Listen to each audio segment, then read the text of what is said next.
तुम्ही माझ्या मागच्या व्हिडिओमध्ये बघितलं होतं की माझा ट्रायपॉड तुटला होता.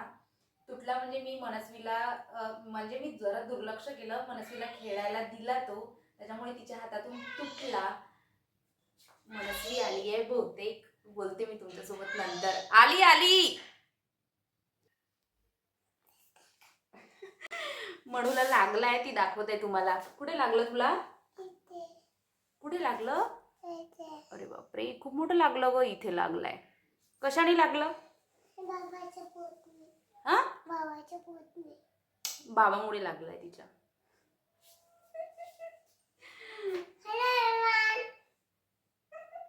एवढी हुशार झाली आहे ना मनस्वी.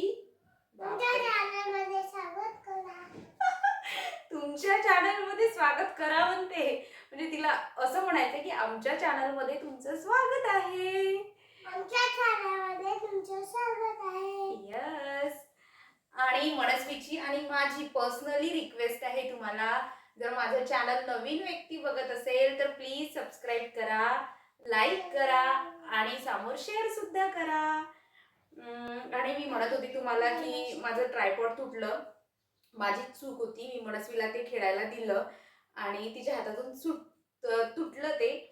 आता मला मनस्वीच्या बाबांनी काल हे ट्रायपॉड आणून दिलेलं आहे, जे मी तुम्हाला दाखवलं सुरुवातीला. आणि त्यांनी मला सांगितलं आहे की आता तुटायला नको, नेक्स्ट टाइम आणून देणार नाही. कारण त्यांचं पण बरोबरच आहे. 300-400 रुपयाचं आहे ते ट्रायपॉड. आता मी सुद्धा काळजी घेईल आणि तुटू देणार नाही. आणि 2-3 दिवस झाले व्हिडिओ आले नाही, त्यामुळे मी आज असा विचार केला की लॉंग व्हिडिओ बनवायचा आणि दिवसभर मी काय काय करते ते तुमच्यासोबत शेअर करायचं. चला मग बघू आता काय काय घडतंय दिवसभर ते. आज सकाळी नाश्त्यामध्ये मोड बनवली होती. मनू आणि मनूच्या बाबाने नाश्ता केला. त्यानंतर मी बीटचा ज्यूस बनवला होता आणि ज्यूस बनवल्यानंतर अशी काहीशी पेस्ट उरते आणि ती पेस्ट मी कधीच वाया जाऊ देत नाही. त्यापासून कधी पराठे तर कधी वडे असं काही बनवत असते. तर आज मी वडे बनवणार होती. तर त्या पेस्टमध्ये मी कांदा सांबार टाकला आणि थोडं बेसन आणि तांदूळ पीठ टाकलं आणि त्यानंतर तिखट मीठ टाकून व्यवस्थित मिक्स करून बीटचे वडे बनवून घेतले. नाश्ता वगैरे झाल्यानंतर जर ब्रेक घेतला तर कामं करायला आणखीच वेळ होते आणि स्वयंपाक करता करताच मग 12 वाजून जातात. म्हणून मग आज विचार केला की न थांबता लगेच आपण स्वयंपाक करून घेऊ.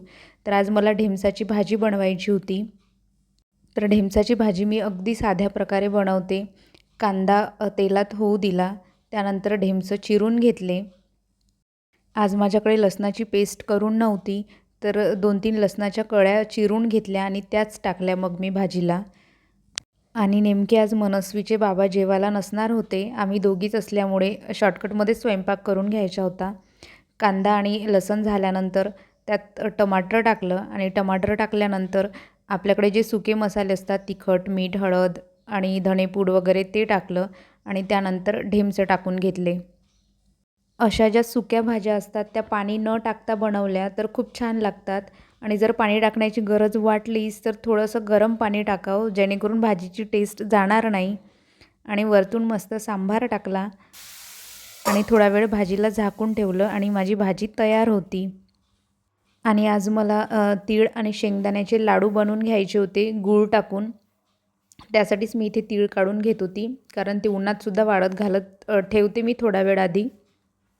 सकाळचं जेवण जर लवकर झालं तर 4-5 वाजता आपल्याला भूक लागते आणि त्यावेळेस जर आपण पुन्हा जेवण केलं तर मग संध्याकाळी जेवायची इच्छा होत नाही.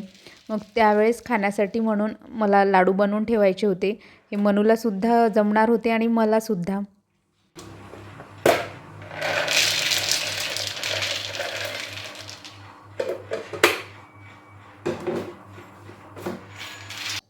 तीळ बऱ्याच दिवसापासून भरणीत ठेवून होते, म्हणून लाडू करायच्या आधी एकदा उन्हात तर वाळत घालावं लागणारच होतं. आणि काल आमच्याकडे पाऊस आला, तर अशा प्रकारे पाणी वरती साचून होतं. पण काल पाऊस जरी आला असला तरी मातीचा मात्र मस्त सुगंध सुटला होता, पण गरमी मात्र मस्त वाढली होती.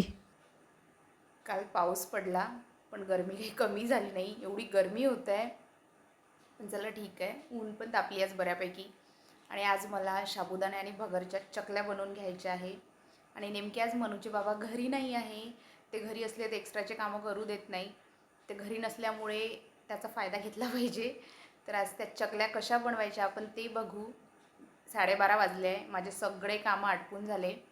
स्वयंपाक झाला, भांडे झाले, कारण भांडेवाले आजी 2 दिवस झाले येत नाही आहे, त्याच्यामुळे भांडेसुद्धा घासून घेतले आणि जेवण पण झालं आहे. चला मग आपण आता चकल्या बनवूया. आणि माझ्या मागे बघा, दिसत असेल तुम्हाला, हे मणूचं आहे सगळं. हे मणूनी करून ठेवलं आहे.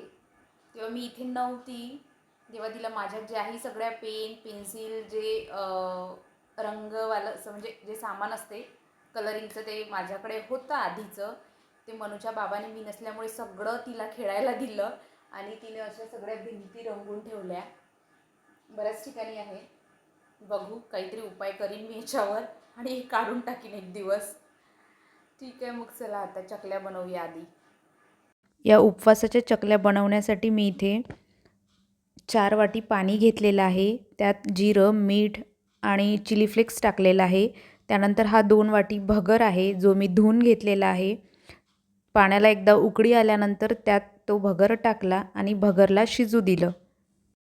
आय नो की तुम्हाला या रेसिपीचा डिटेल व्हिडिओ हवा असेल तर तो मी टाकणारच आहे. आणि हा भगर एकदा शिजल्यानंतर जर तुम्हाला गरज वाटत असेल की आणखी पाणी टाकायला पाहिजे तर अर्धी वाटी पाणी टाकायचं आणि भगरला पूर्ण शिजू द्यायचं.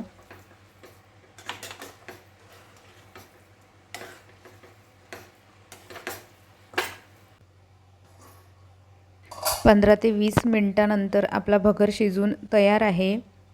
हाताने अशा प्रकारे दाबून बघायचं. जर आरामात दाबला जात असेल म्हणजे भगर शिजलेला आहे. त्यानंतर अशा प्रकारे भगर मी कोपऱ्यात काढून घेतला आणि 1 वाटी साबुदाण्याचं पीठ करून घेतलं होतं. हळूहळू ते पीठ या भगरात टाकायचं आणि भगर एवढा गरम होता की हाताला खूप चटके बसत होते. मग मी काय केलं, हे माझ्याकडे पाणी पिण्याचा मग होता, त्या मगनी अशा प्रकारे घासून व्यवस्थित भगर आणि साबुदाणा मिक्स करून घेतलेला आहे आणि अशा प्रकारे त्याचा गोळा बनवून घेतला.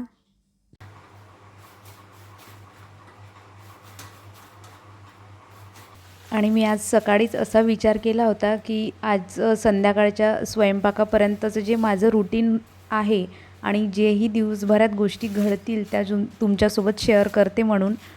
पण या चकल्या बनवल्यानंतर मी एवढी थकली होती की नंतर काही शूट करायची म्हणजे माझी इच्छाच नव्हती. विचार तर बराच केला होता पण ते करणं झालंच नाही. जेवढं शूट करणं झालं तेवढंच तुमच्यासोबत शेअर केलं. हे सर्व टाईमचं मॅनेजमेंट न केल्यामुळे झालं. आज काय झालं ना, मला हे सर्व करायला जरा वेळ झाला. नाही तर मी रोज काय करते, 12-1च्या दरम्यान माझे कामं झाले की त्यानंतर लगेचच बनवायला बसते आणि दिवसभर ऊन असते तर आरामात त्या सर्व चकल्या वाढून जाते.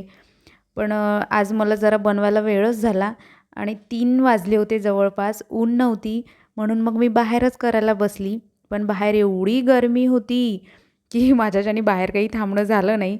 शेवटी घरात आली, कूलर चालू होता आणि त्याच्यासमोर बसून बनवल्या चकल्या. तेव्हा कुठे बरं वाटत होतं आणि मनस्वी झोपली होती म्हणूनच बनवणं झालं. आणि त्याच पिठापासून आपण अशा प्रकारचे पापडसुद्धा बनवून घेऊ शकतो. फक्त एकच आहे की त्या पिठाला आपल्याला व्यवस्थित मळावं लागते, म्हणजे असा नरम गोळा बनवावा लागतो, तेव्हाच पापड व्यवस्थित बनतील त्याचे. आणि अशा प्रकारे काही पापड मी इथे वाळू घातले, काही चकल्या वाळू घातल्या आणि बाकीच्या सर्व ताटात कोपऱ्यात वगैरे ठेवून वरती नेऊन ठेवल्या होत्या, कारण खाली ऊन नव्हती पाहिजे तशी. चलो बाय.